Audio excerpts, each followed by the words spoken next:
Marson, is that a 3D printed lock holder and the vise? Where did you find that? Yep. I designed it, printed it. Oh, okay. Let me take down this thing and let's check that out a little bit.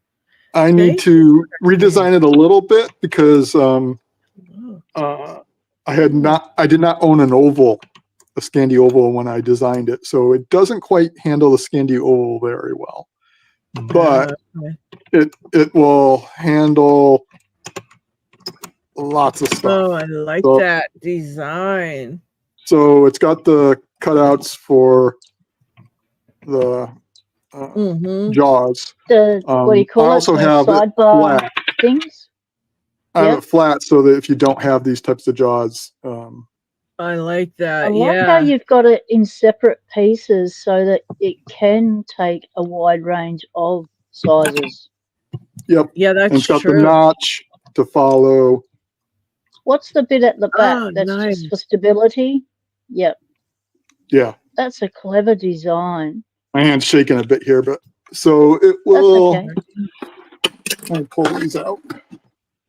That's pretty sweet. So it'll handle from something dinky, like a glass. Oh, wow. So, got that upside down. That's so we'll do glass up to Medico rim. Oh, shit. And I wasn't playing with that one. Damn. Okay.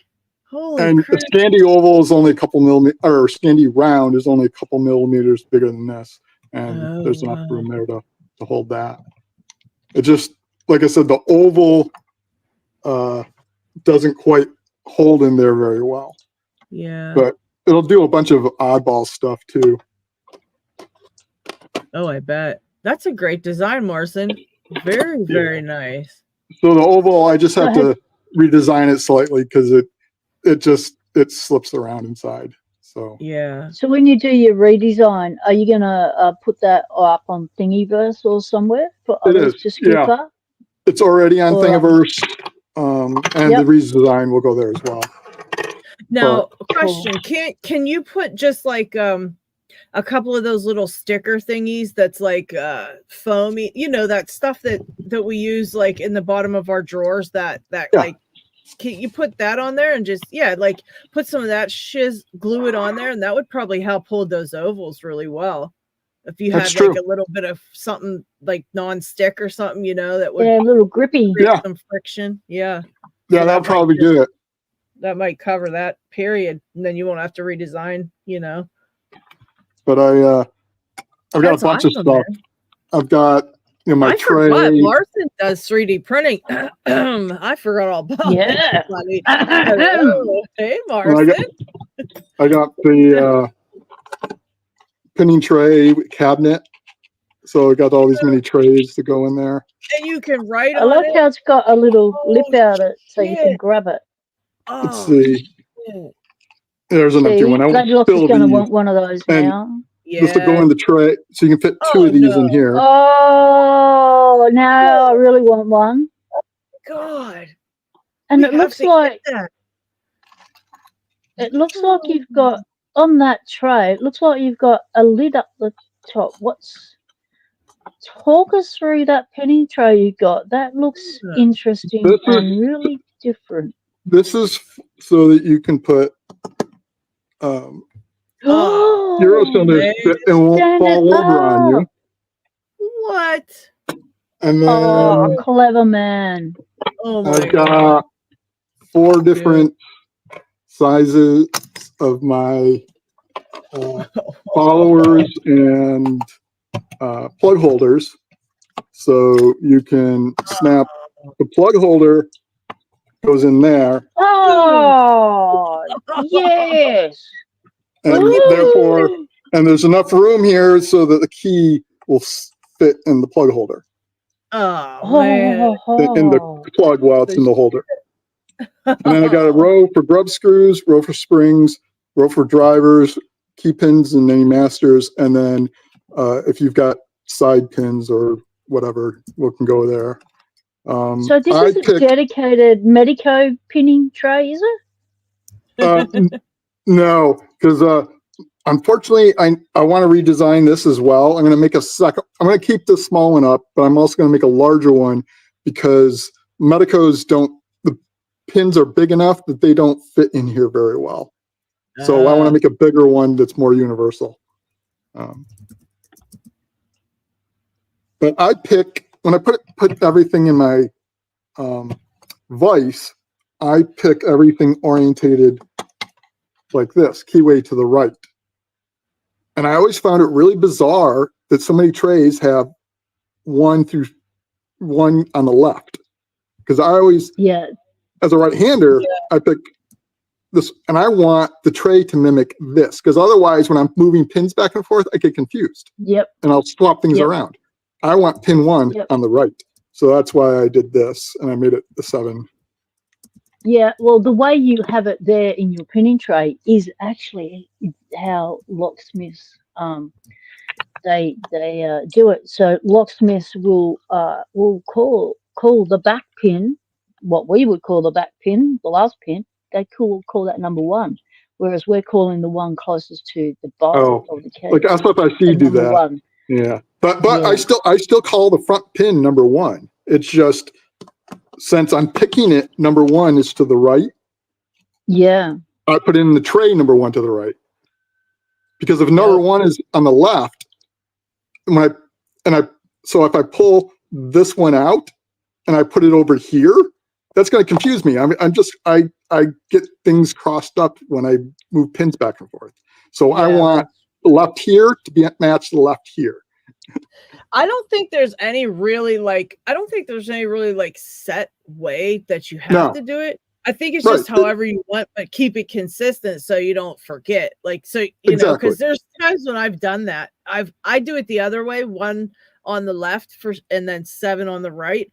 But there's times when I will take shit out and put it the other way in the tray and forget. Yeah. And then I'm like, oh, it goes this way because this is the way I always do it. But then I didn't that time and I just mess everything up and it's like a big whole, you know. So having the numbers on the tray like that is really something I should do and follow because like I've got it how many locks now? And I still have, you know, I've messed it up. I've put things in the other direction than what I usually do and I screw it up. So that's a really great idea there. And I love the tabs on those because I have pins and shit. I have pins. I have a whole set of acid barrel spools that came out of a lock that I don't have any idea what lock it was. And I where it's at. I don't know what it was. And I didn't write it down because there was nothing to write it. You know, I didn't want to write on the tray. So I'm like, but this with the little tabs, I like that because you could even take a slip of paper and just tape it on there and change it up or whatever, you know. That's really you put a little sticker on there or whatever. Yeah. And they make that. And you just keep a notepad and you tray 3 is what Medico, you know. Yeah. So you just I like that. Yeah. And then each size follower and plug holder is a different color. So, you know, white is 10 millimeter. And then I ended up doing this design where I use, so they have spirals so that when you want to show gin orientation, you put this up and then you slowly rotate it and the gin stays captured under that as you rotate it, and you can see the tip of the gin as it comes out. I like that. I need to get that. Got the V section to make it inserting it easier, so you can just drop the pin and it'll be orientated over the. That is, hole. You know, the original version of that is in brass, and it is super expensive, and so it's not widely used in Locksport. But now you can get it in your 3D. And you can print it yourself and stick your own ball bearing in spring. That's awesome. Hey, we've got some new people in the chat. Dots Locks, welcome in. Unhinged Lockpicker. G'day, mate. Knox Locks has arrived. Welcome. Good to see you. We are checking out Marson's friggin' genius ideas for stuff that until now I didn't realize he was a genius at this. And so now I want every single thing he's showing. And in my brain, I'm making a list of all the stuff I want for Christmas. Totally. I like how those little trays fit on your big tray. That's a cool idea. And then I did this one. That's a key pin. Some weird music going on, but I got those are key pins. So I made a design with a hole, and that's a grub screw. There's a spring in there, and then that's a key pin. So it protrudes. Some others use ball bearings, but I found key pin works well. And that will hold in. So when this is in the cylinder, that will pop into the chamber of the previous. And that way you can let go of this and it's not going anywhere. So you do whatever you want to do with the pin, put it in, you can then let go of it, and then you move it to the next one, and the spring will allow it to pop in, goes into the next hole, and it'll stay there until you move it. Because too many times I've let go and it slid out and suddenly pins everywhere. Yeah. Do you have a particular like, I'm not familiar with Thingiverse, so do you have a particular site on Thingiverse people can go to? Is there a particular name they can search to find your creations? I'm on Printables, not Thingiverse. Okay. But yeah, it's so in front. There's a link. I'm using Marson there as well, and if you go to my YouTube profile, there's a link there to the Printables profile. All right, I'm going to put your YouTube channel in the chat. And I also did. This is a grubbing jig, so you can pop out the chamber plugs. So you line it up, you take a 3mm rod, put it in there. You can hammer it or put it in a vise, and it'll squeeze out the Wait, what's that to do? What is that to get the what do you call it off? The caps off or something? Yeah, the chamber plugs out of the here, so you can grub it. Whoa. And then when you want I have a question about grubbing these. Okay, because I've never done it, but I would literally grub every one of my locks if I knew how, probably. Yep. So I do first thing. Like, how the hell do you now? So you use something like that and you pound them, you take all the pins out, obviously, first, right? Then you line everything up. You got it. Yep. Okay. Then you smack those pins up, the things off the top. And then now what do we do? Well, after we got them out of there, how do you actually do the holes? You have that little bit that you use, right? And just kind of drill it, or I'm not sure. Use a tap. So most of these are already going to be around 3mm, a little bit bigger. Okay. You do not. So most of the time when you tap, you should drill out a hole to the proper size for the tap, which is just a little bit smaller than the tap. Then you can tap it. Okay. This is brass, so it's really soft, so you got more leeway, and the holes are already big enough. So if you, the main thing is 3.5mm work really well, but they're really hard to locate even in Europe. The tap, you mean, right? No, the screws. Oh, yeah. Okay. But I already owned it. The neat thing is there's I forgot what the number is. Number 16. I think it's I have it in one of my videos. It's like a number 13, number 16. I can't remember right now. My brain's not working too well today. A little bit of an MS thing going on. But so there's two different. There's coarse and fine. There's a 16, 32, 1632 and 1640, I think it is. Oh, yeah, you got to pay Yep, attention. Paris guessed correctly. Oh, 630. So if you already own a 3.5 millimeter tap, you can use that and then buy the fine screws, the 1640s, or 1340s, whatever it is. But if you don't already own 3.5 millimeter and you're like in the US, I recommend just getting the 1332, 1632, whatever, tap and screws, because those screws are plentiful. And go with the coarser thread.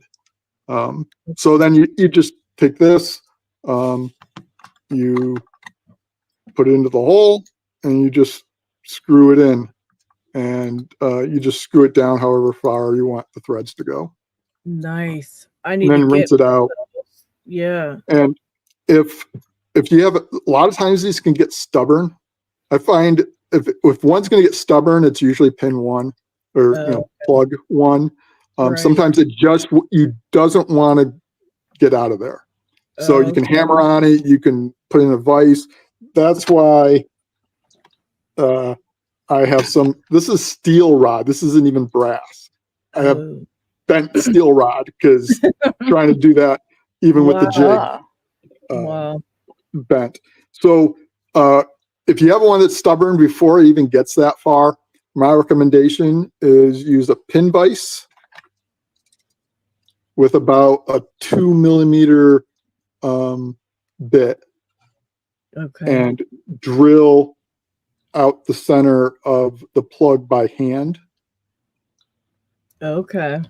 And you only drill in about that far. You only want, and go very slow once you think you're getting towards the end, because you don't want to grab the screw. The bit will grab the screw and ruin the spring. The bit will grab the spring and ruin it. So you don't want it popping through and suddenly grabbing it. And slowly, gentle, little bit by little bit. So well, you don't have to. You have to go all the way through. You just want the like at least half, and then the plug will collapse enough and to allow it to move. And then what I usually do is I take a screw. This one has a built-in washer, but it doesn't need to. And this is just about right size to fit in a 2 millimeter hole. And then I just screw this into the hole I drilled in the plug. And then I take like pliers or something under the washer part, or if it's not, you can just put it on the screw head, and then you can just pry out the plug that's in there. Okay.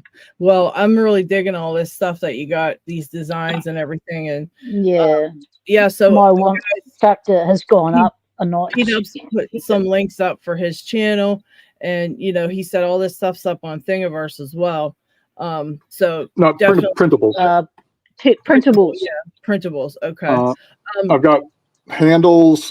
I've got Moki handles because I like thick handles, and everything was too thin for me. So did those. Yeah, bunch of stuff. That's pretty sweet.